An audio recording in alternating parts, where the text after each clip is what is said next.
Communicating effectively in English by structuring your speech. Hi guys, welcome back. My name is Anna, and today I thought I could show you how you can structure your speech in English by becoming aware of cultural, emotional, and social competences, and how by doing so you will be able to deliver much more compelling, much more effective, much more successful speeches in English.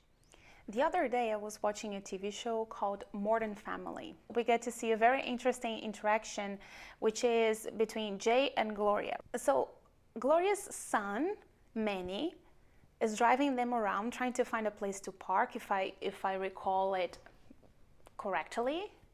Yes. And he senses that there is something wrong with his mother. So he goes like, "Mom, is there something wrong?" And then she's like, "No, there is nothing wrong." And then he knows, of course, that there is something wrong, right? So he turns to Jay and then he goes like, "Jay, is there something wrong?" And then he's like, "Yeah, your mother is upset because I told her that she doesn't know how to tell a story."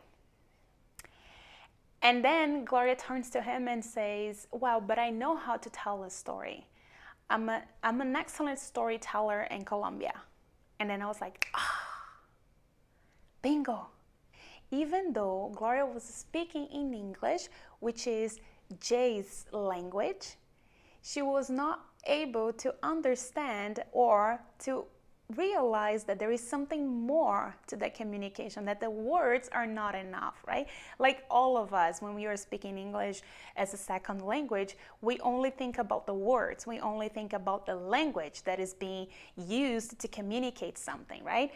And then we become upset when we don't get to understand what's going on. And we used the right words, we told a story, and yet people are not able to understand us. So let me just, divide this and then show to you how becoming aware of those cultural differences when we are communicating will affect the whole delivery of our message.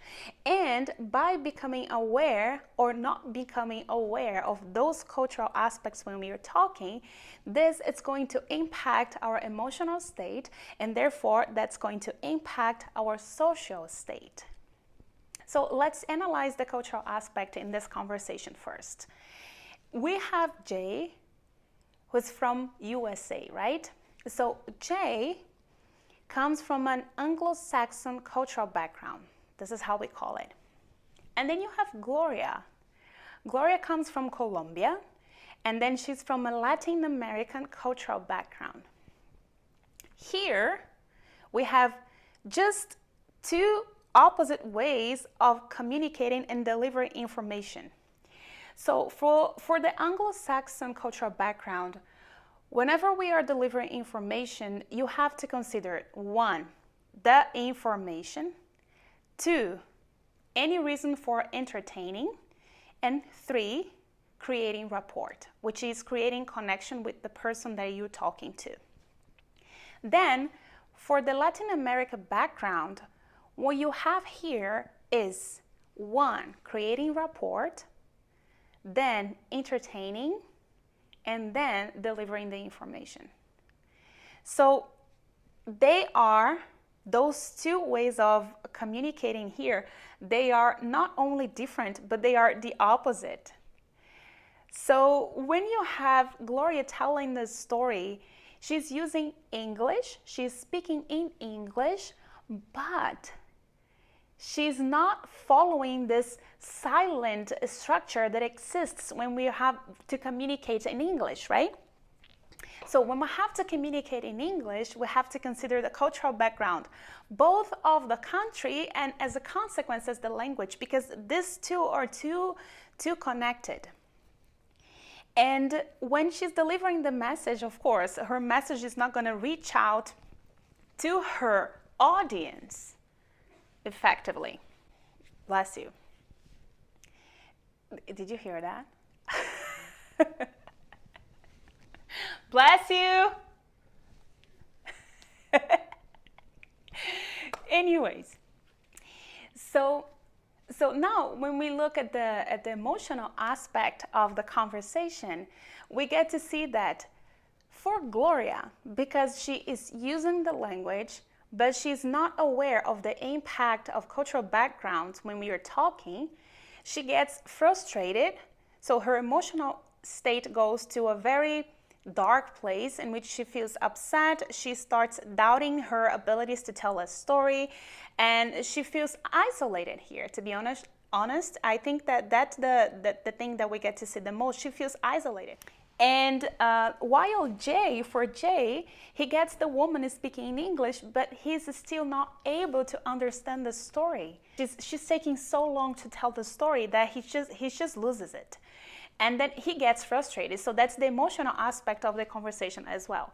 He gets frustrated because he doesn't get to go and follow through the whole process of listening to Gloria's story. And at the same time, Gloria gets frustrated because her husband is not listening to her. And then in the social aspect, we saw that Gloria just isolates herself, but Jay has a different way of dealing with frustration and anger, so he just explodes. Even though the conversation was in English, the communication was not done or was not achieved perfectly because they are unaware of those three aspects influencing the communication process there. It's because the Anglo-Saxon cultural background praises straightforward and objective communication. So when they're talking, they are quite objective, they go straight to the point, and then whenever you have to add details or examples, there is a proper moment to do this in this speech. There is a proper moment to do this in the conversation setting. But because the linguistic skills is the only thing that we get to see, right? Most of the times we are not aware of the impact of cultural, emotional, and social aspects when we are talking. So then you're gonna do the only thing that you know that you're supposed to do. You're going back to your English classes. And that's gonna be like this forever and forever. So the structure that I want to present here today, it's quite simple to understand. In fact, it's inspired in a structure that we get to see whenever we are reading essays in English. So the first thing about the structure is the hook or the topic sentence. In this structure, this conversational structure, I want you to consider first the hook or the topic sentence. In this part, the hook is either to call the audience's attention, and the topic sentence, it's a brief summary on what is this that you want to talk about. Then you're gonna go for the introduction, and the introduction is basically the beginning of the story. Then you're going to go for the development, and the development of the story is the place in which you can enter the examples, you can enter the details. That's the right place, the appropriate place for you to go a little bit further and then describe whatever it is that you want to describe. And then you go for the conclusion. The conclusion is going to be the last part of this structure. I'll be telling you a story now in two different ways. In the first way, I will be following the structure that I've just presented here. And in the second one, I will be telling you a story as someone who comes from a Latin America background would tell. By using this structure when you are speaking in English, you will be much more likely to get your message across.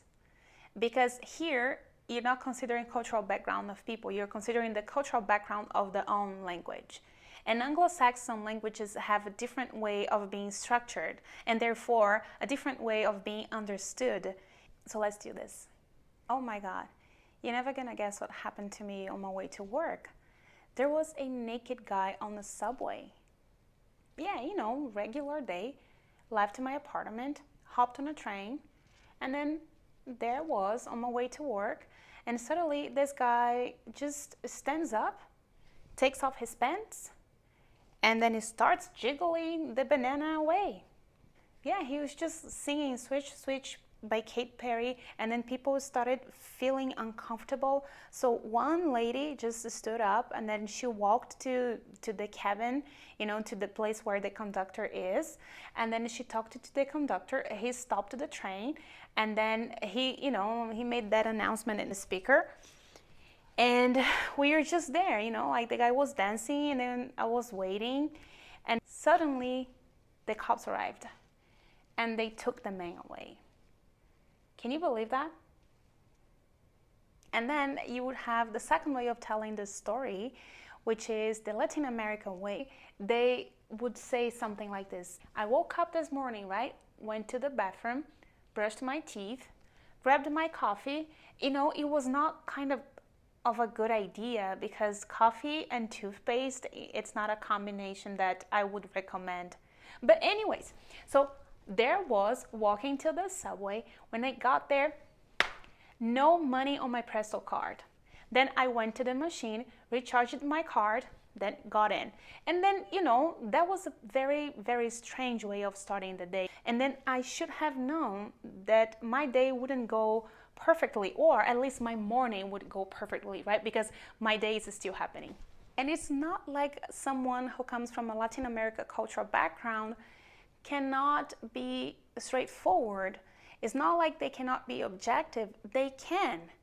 But the purpose of telling a story, of giving a speech, or engage in a conversation with someone, it's different, right? It's basically to create rapport. And then you move on to the other aspects of the communication. If we go back to Gloria and Jay's story, and then we get to see why the communication was not done appropriately in that environment, we get to see that it could also have been done appropriately.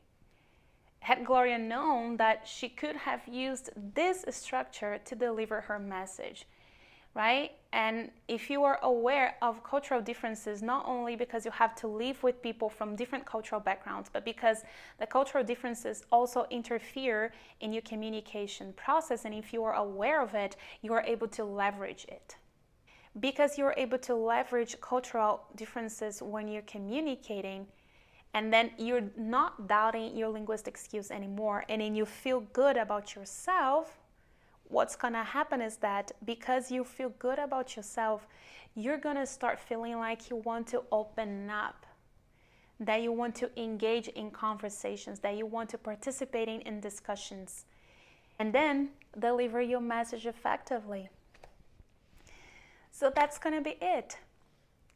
I'll see you around. Take care.